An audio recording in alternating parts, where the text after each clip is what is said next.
Hello and welcome back to my channel. Today we will be doing a tarot reading for the disappearance of Jennifer Kesse. Before I begin, I would like to invite you to subscribe to my channel and hit the notification button so that you will get notified on my next upload. I'm uploading a new video every week, and I'm also offering a free tarot reading for all of my subscribers. So if you would like to have your reading with me, you can just send a message to my email or a direct message to my Instagram. All of the details will be in the description box below. Jennifer Joyce Kesse, born May the 20th, 1981, is an American woman from Orlando, Florida, who has been missing since January the 23rd, 2006. Shortly after she vanished, her car was discovered around a mile from her home. A local security camera recorded a person who could not be identified parking Kesse's car and walking away. The case received local and national press attention. Kesse was seen for the last time leaving work at approximately 6 p.m. on January the 23rd, 2006. She spoke by phone with her father while driving home at around 6:15 and then with her boyfriend at around 10 p.m. She was in the habit of texting or telephoning her boyfriend before leaving for work, so it was unusual when she did neither the next morning. His call to her went to voicemail. When Kesse failed to arrive at work, her employer contacted her parents, who began the 2-hour drive from their home to hers. Her parents noticed that her car was missing, but saw nothing out of the ordinary in her home. A wet towel and clothes laid out, among other things, suggested that she had showered, dressed, and prepared for work that morning. Friends and family distributed flyers about Kesse that evening, and the Orlando Police Department organized search parties on foot and on horseback, as well as by both helicopter, car, and ATV. And then on Thursday, January the 26th, 2006, around 8:10 a.m., seeing Kesse's car on the news, a tenant of a nearby complex informs the police that it has sat abandoned in front of their apartment for several days. Police confirmed that it is Kesse's 2004 Chevy Malibu.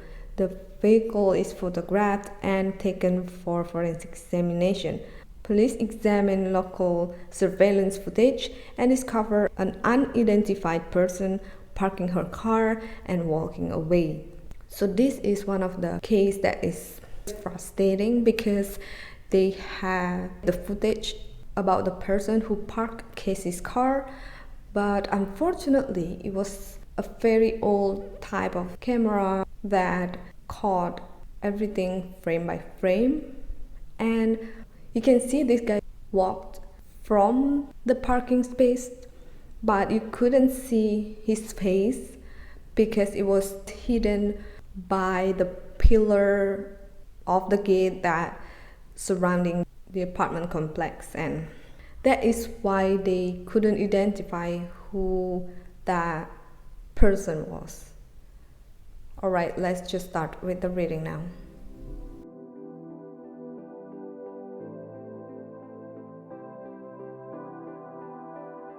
Okay, so from the first deck we have 9 of Cups, 5 of Cups, 7 of Pentacles, 5 of Swords, Wheel of Fortune, 9 of Wands, Ace of Pentacles, 8 of Wands, and Father of Cups. Okay, so this 9 of Cups, I feel that this resembles her life. I believe that she was a smart person and she used her talent to, make a life out of herself, and she was pretty much succeed in that area. But this 5 of Cups, it shows me that she felt like there's something bothering her. I feel that this is related to her workplace, because with the Seven of Pentacles here, this usually relates to your work or study, your effort to learn something. And I know that she was working at a time, and I feel that either she felt that the job was lacking something, or that she didn't feel comfortable in her workplace, and it can be caused by a lot of reasons. It could be her co-workers or something else. And now I want to jump to this Father of Cups, because for me this is the person who caused all of this, and it's represented by Father of Cups. So I would say that he is not a young person or will do something without thinking. I wouldn't say that he's not emotionally unstable, but he's more careful with his action. He's more calculated, if you want to put it that way. And here we have another Pentacles, which is Ace of Pentacles. I'm not sure if Jennifer was just started this job or it has been a while, but it was kind of like something new, and this job brought her a lot of good things in her life. I feel that this was a good opportunity for her to grow, well, career-wise. And because this guy was around these pentacles, I feel that this is Jennifer's co-worker. She knew him through work. And this Eight of Pentacles, I feel that what happened was so fast and she didn't see it coming. But I feel that he could be obsessed with her for a while, whether she realized it or not. And I'm not sure what made him decided one day that he would do something bad to her. Now this Five of Swords, I feel that this shows that they were arguing, there was conflict, and I kind of sense like it was at first verbally, but then it escalated into a physical fight. I'm not sure if there's any weapon used. It could be a knife used in this fight, or it could just be physical. And then this Wheel of Fortune. Okay, so I feel that with the Wheel of Fortune here, he probably didn't intentionally, at first wanted to kill her. Probably his intention was to like sexually assault her, but then she said something or threatened him that she would tell everybody about this and he wouldn't get away with this. So for him, the only way he could get away with what he did was to kill her. And this Nine of Wands here, I feel that he then moved her body somewhere. I'm not sure where right now. Probably we can get more of that after I pulled more cards from the second deck. But I feel that with the Nine of Wands here, he didn't just kill her there and left her body there. It's more like he killed her at some point and moved her body to another point, something like that. Okay, so let's just draw more cards to see more insight about this case.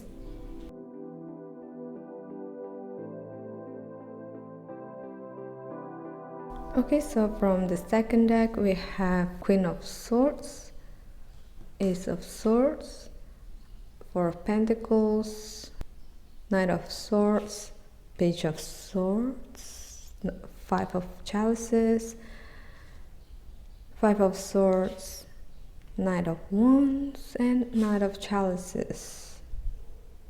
Okay, this is interesting. There are more of people's energy, and like I'm not really sure why there are so many of these people's energy. Let's just go one by one with this. Okay, let's just start with seeing the double card that we have right now.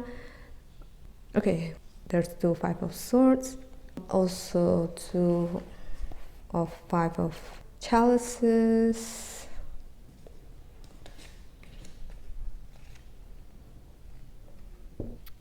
and I wouldn't say Nine of Pentacles and Nine of Cups are the same, but I kind of have like for me the two of this is connected because it's like a fulfillment. They're almost there.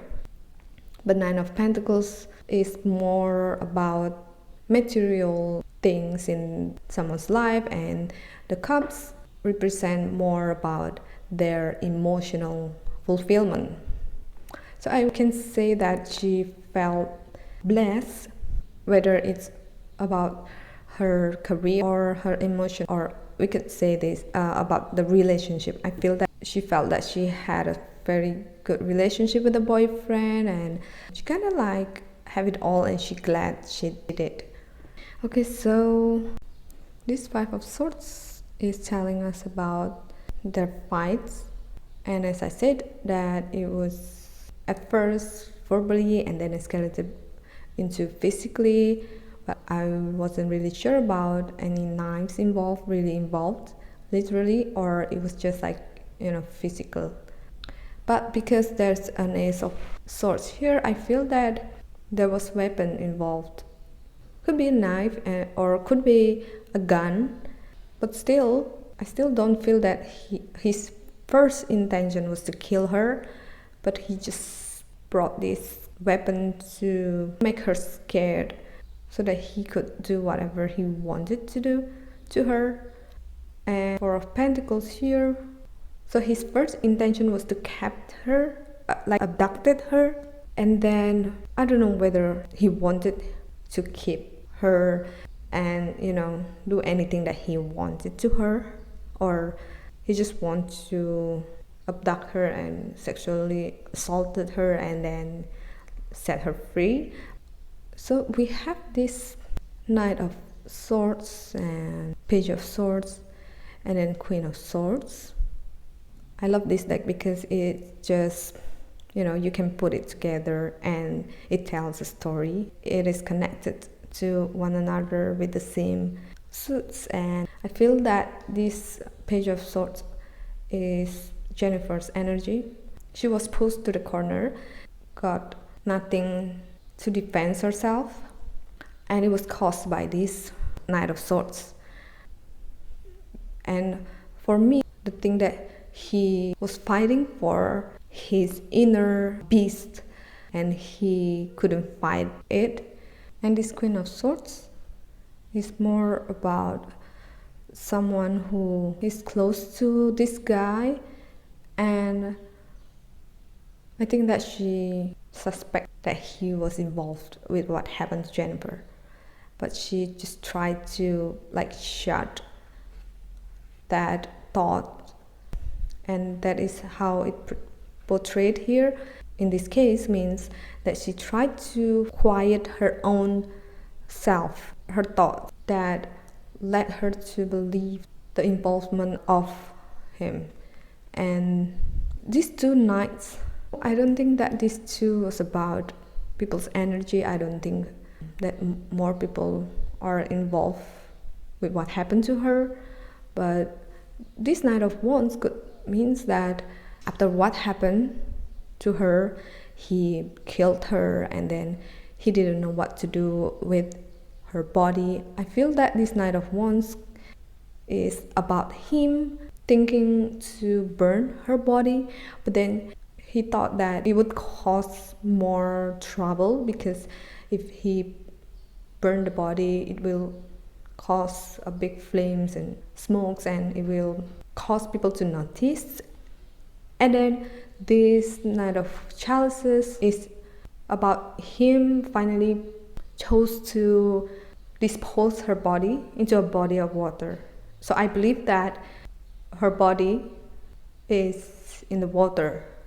Yeah, and this Five of Chalices is also look like, someone throw something to the body of water, and I think that was what he did with Jennifer's body. And this Daughter of Wands here as a shadow card, I feel that this is Jennifer's energy. This shows that she was struggling, but she did try to put on a fight. But I think that because she was taken down off guard, she didn't see this coming at all, and that's why she couldn't fight better. It's not a fair fight. I feel that's the energy from her.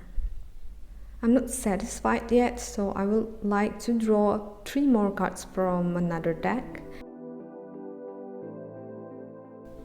Okay, so I have 10 of Stones, which is the home, and King of Bows, which is represented by Adder, and the Wanderer.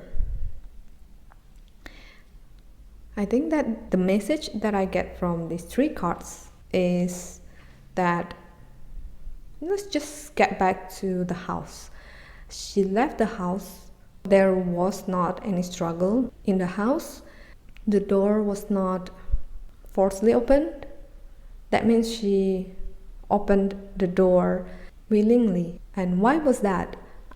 I think that the answer was because the one who knocked on her door was someone she knew. It wasn't a stranger to her. And this King of Bows, which is represented by Adder, this person he came to her door with a bad intention. But I think that he said something or pretended that something bad happened to him so that he could lure her to follow him.